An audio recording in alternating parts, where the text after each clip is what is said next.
Deep dive. Today, we're going deep, really looking at how modern IT operations can genuinely drive your bottom line. That's right. Our mission, really, for you today is to get a handle on how approaches that go beyond just, basic Agile. Things like DevOps, DevSecOps. Exactly. BizDevOps, MLOps, AIOps. Yeah. How these can be, well, strategic engines for profitability, especially in those complex IT projects. And we've got some fascinating material to unpack here, mainly thanks to Balaji.T. He's a seasoned IT professional, deep background in agile digital transformations. Right. But what's really interesting, I think, is how he connects the dots, linking those technical practices directly to financial outcomes, EBIT, P&L, that kind of thing. That's the key bit, isn't it? He bridges that gap between, say, the engineering floor and the boardroom discussions about finance. Precisely. Yeah. Because it's not just about the tech doing cool things anymore. The conversation's shifted. Balaji's work really flags this up. Technology transformation, it's now a top-level discussion. It demands that financial savvy. Yeah, accountability. Okay, let's get into it then. Balaji talks about this core idea, a strategic triad. What's the gist of this framework? Well, what's fascinating is his take on what makes a transformation stick, what makes it truly effective. It's not just doing agile. Right, it's more nuanced. Definitely. Yeah. He highlights 3 things that need to line up. First, making sure your agile execution, how you actually work, directly fuels those big strategic goals in the OKRs, objectives, and key results. Okay, the company's main targets. Exactly. Second, the actual tech delivery, the software building, needs real software craftsmanship, quality, rigor, Good engineering. good engineering. And third, how you run things, your operations, must directly push towards profit before tax. They're not separate streams. They have to work together. He uses a nice analogy for this, the symphony orchestra. How does that help explain it? Yeah, it's quite effective. He positions BizDevOps as the conductor, bringing business development operations together, making them play in harmony.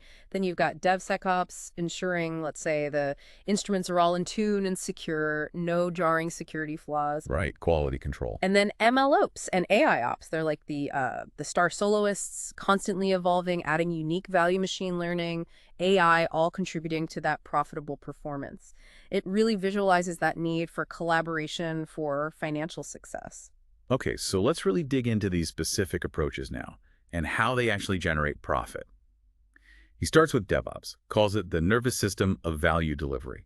What does that mean in practice? It's a great analogy, I think. Like your nervous system connecting brain to body, DevOps connects strategy, the brain to the engineering work, the muscles. Okay. When it works well, you get faster responses, quicker delivery cycles, less capital tied up waiting. So lower CapEx on delays. Precisely. And Yeah. fewer mistakes in deployment, which means lower OpEx because you're not constantly firefighting. Makes sense. And ultimately, better uptime, which leads to happier customers, right? Better NPS scores, more loyalty.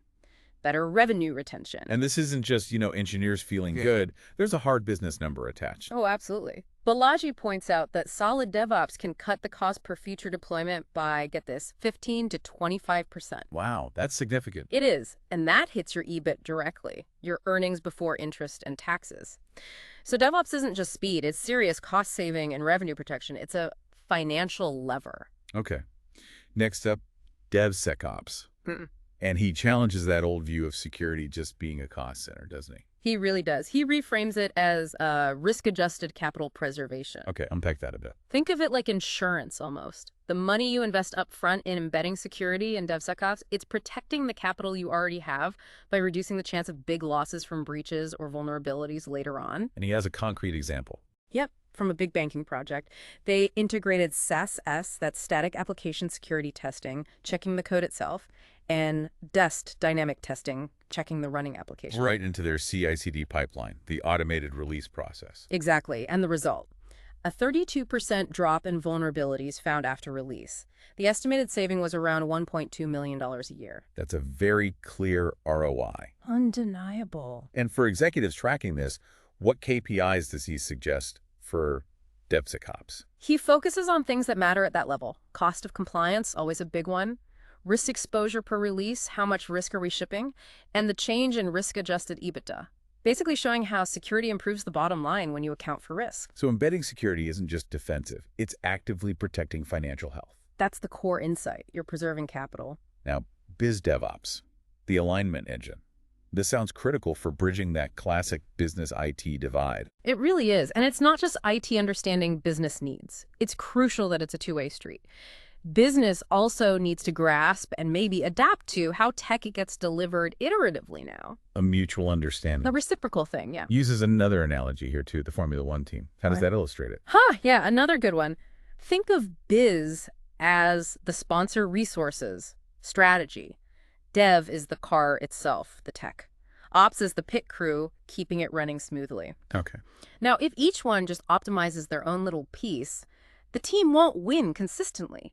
BizDevOps is about tuning them all together, synchronized, aiming for the win, which in business means hitting strategic goals, making profit. So you can't just have a fast car if the pit stops are slow or the sponsor has the wrong strategy. Precisely. Everything needs to be in sync for real acceleration. That's the insight. Business goals, development, operations perfectly aligned. And the impact metrics, the KPIs for BizDevOps, what should we look at? He points to things that show how fast ideas turn into results. Product innovation cycle, time speed to market, basically, tied right into your GTM strategy. Go to market, yeah. Also, feature to revenue latency, how long till a new feature actually makes money. And that crucial link between the big strategic OKRs and the specific team KRAs, key result areas. Making sure everyone's pulling in the same direction. Exactly. And is there a real-world result he shares for this one, too? He does. A client achieved their strategic goals 40% faster. 40%. Yep, simply because the feedback loops and alignment from BizDevOps were so much tighter. That kind of strategic agility is huge. Absolutely. So breaking down those silos really speeds up value delivery. Significantly. Turns plans into results and revenue much faster. Okay, shifting gears slightly towards data and intelligence, MLOps and AIOps. He calls this intelligence as infrastructure. Let's start with MLOps. Right. MLOps, the core idea here is that machine learning models aren't just created once and left alone. They need managing, just like software code. They degrade over time. Yeah, exactly. Model drift. So you need things like model versioning, automated drift detection to catch that performance dip, and regular retraining cycles to keep them sharp. Makes sense. You need processes. You do. And he gives an example.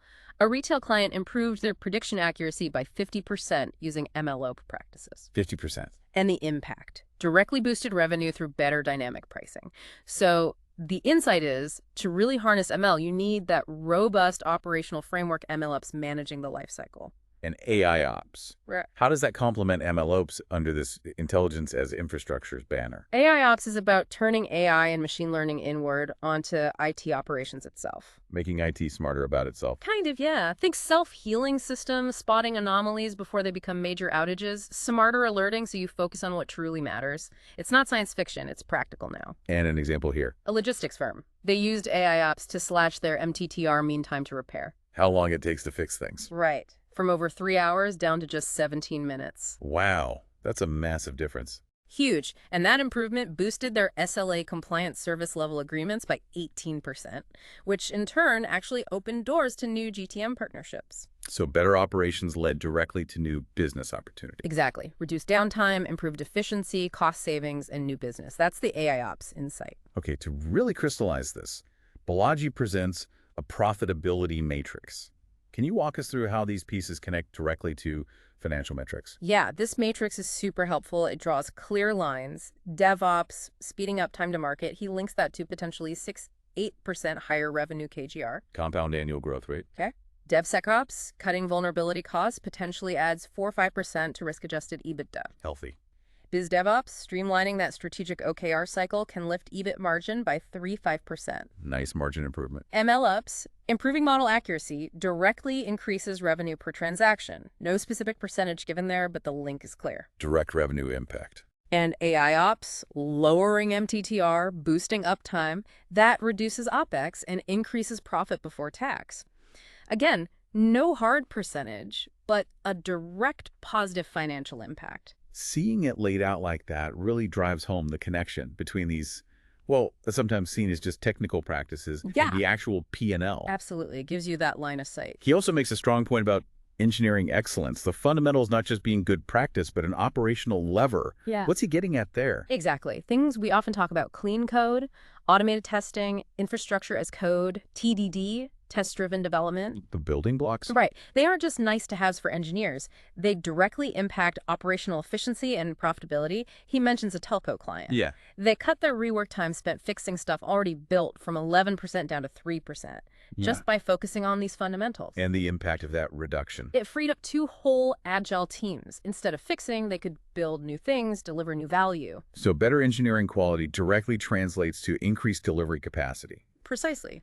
Less waste, more value delivery. It's a direct operational and financial benefit. And finally, he briefly mentions Agile coaching's role in fostering this financial awareness. How do coaches fit in? Well, Balaji sees coaches as key enablers, using competency frameworks to help leaders translate big epics or goals into measurable outcomes. Making strategy concrete. Yeah. And coaching product teams to actually track business KPIs, not just, story points or velocity. Looking beyond delivery metrics. Crucially, yes.